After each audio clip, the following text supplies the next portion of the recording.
You never really know when life will throw you into a whirlwind, do you? That's exactly what happened to me one quiet weekend at my cousin Lydia's place.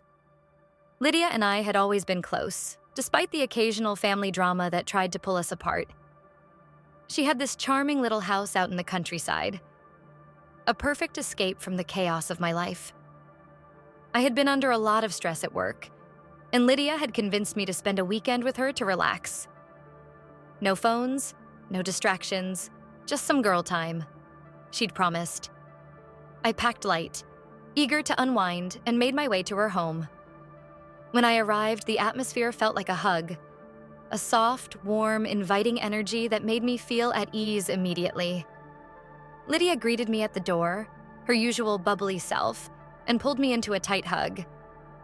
"You're going to love this weekend," she said. What I didn't know was that Lydia had invited a friend over, Joseph. Now, Joseph wasn't just any friend. He was someone I'd heard about from Lydia a few times before, but I had never met him in person. She had always spoken of him in glowing terms, describing him as charming, funny, and just a little mischievous. "You'll love him," she'd said. When I met him, I could see what she meant. Joseph had this way about him. Polished, confident, but not in an overbearing way. He wasn't traditionally handsome, but his presence was magnetic.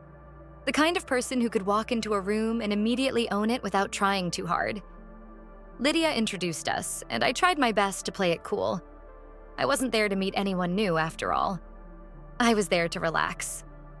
Still, I couldn't ignore the way he looked at me. Curious, like he was trying to figure me out.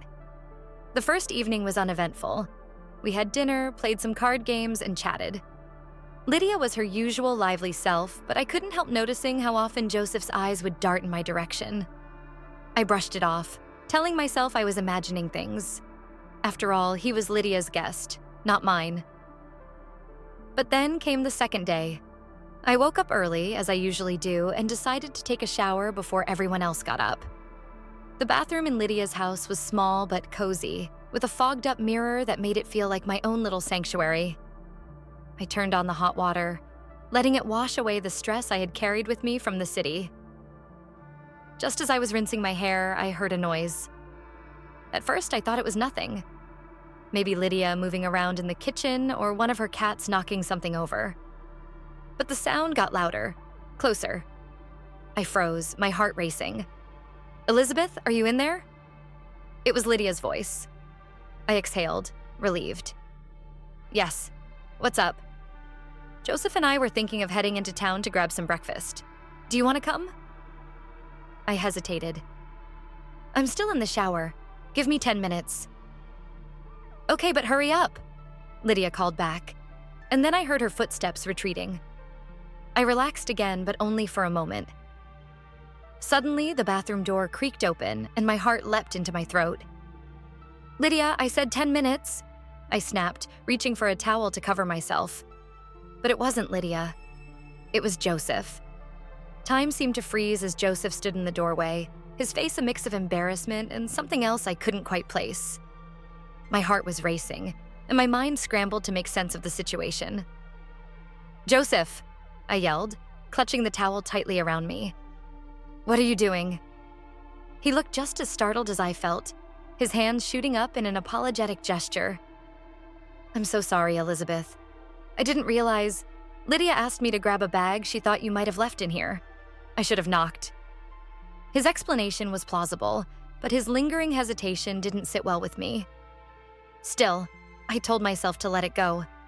Maybe I was overthinking it. After all, it wasn't as if he'd barged in on purpose. Or had he?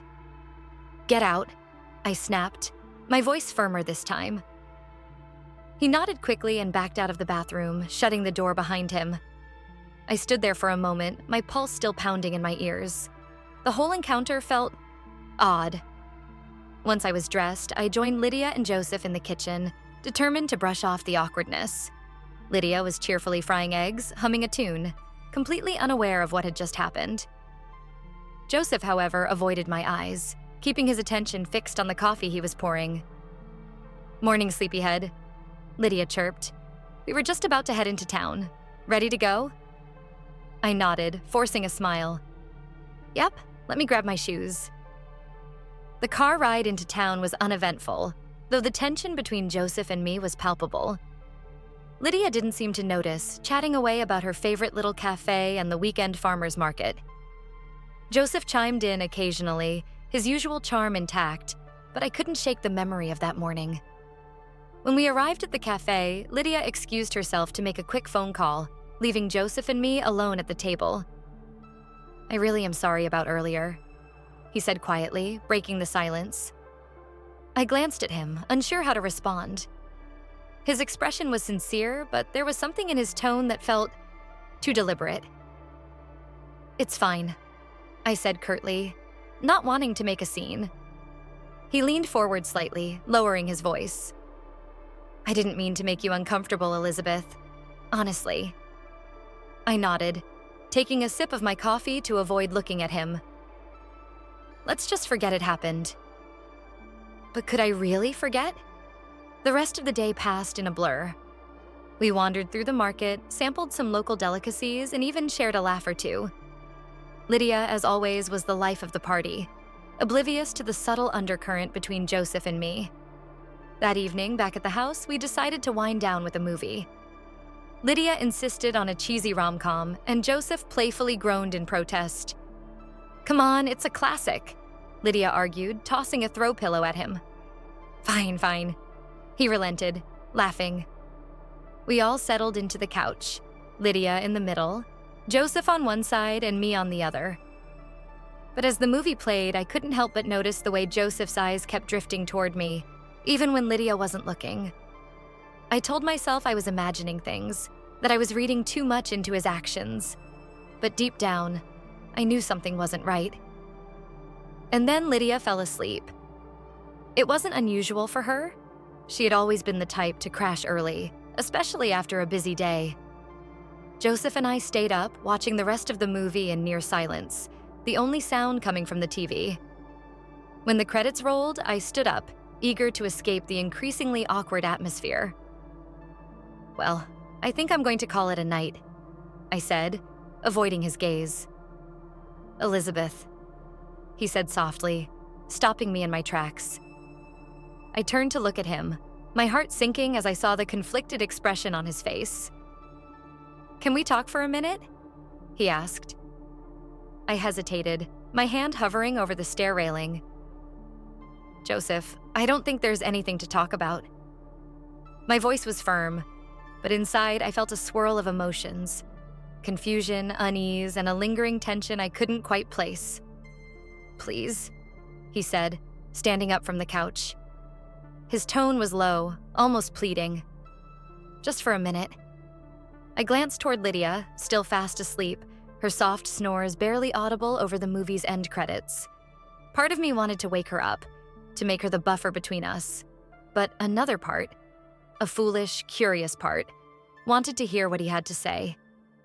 Against my better judgment, I nodded and walked back into the living room, keeping a careful distance as I sat down.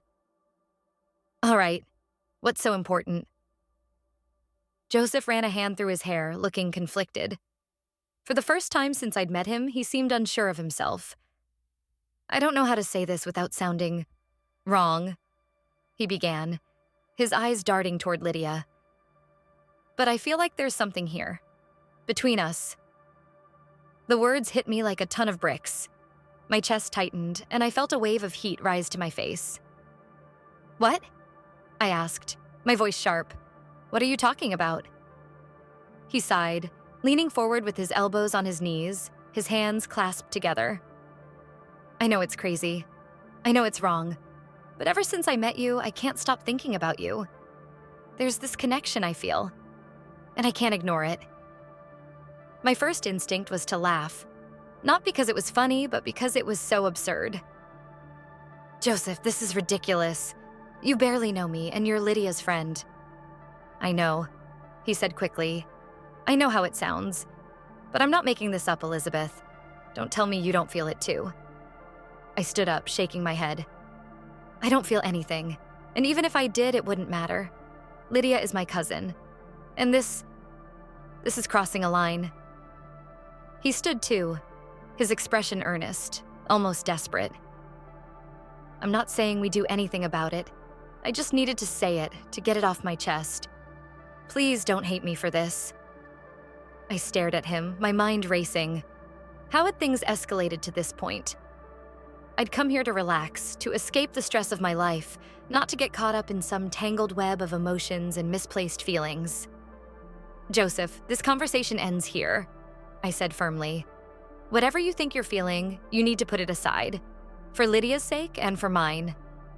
He nodded slowly, his shoulders slumping. You're right, I'm sorry. I shouldn't have said anything. I didn't respond. Instead, I turned and walked upstairs, my heart pounding with every step. When I reached my room, I shut the door and leaned against it, exhaling shakily. What had just happened? The rest of the night was restless. I tossed and turned, replaying Joseph's words in my mind, questioning every look, every moment from the past 2 days. Had I done something to encourage him? Had I misread the situation entirely? By morning, I had resolved to keep my distance. I would finish the weekend without causing a scene, and then I would leave and never look back. Lydia didn't deserve to get caught in the middle of this.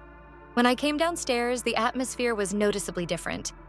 Lydia was her usual cheerful self, humming as she made coffee. But Joseph was quiet, avoiding eye contact and keeping his responses short. Good morning, Lydia greeted me with a bright smile. Did you sleep well? I forced a smile. Yeah, fine. Great. I was thinking we could go for a hike today. There's a beautiful trail nearby that I've been dying to show you. I hesitated, glancing at Joseph. He was staring into his coffee cup, his jaw tight.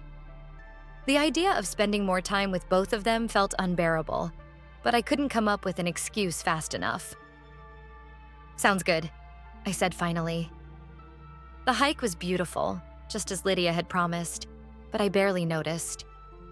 The tension between Joseph and me was palpable, though Lydia seemed blissfully unaware. She walked ahead, pointing out wildflowers and sharing stories, while Joseph and I lagged behind in awkward silence. At one point, Lydia turned around and teased. You two are so quiet today. Did I miss something?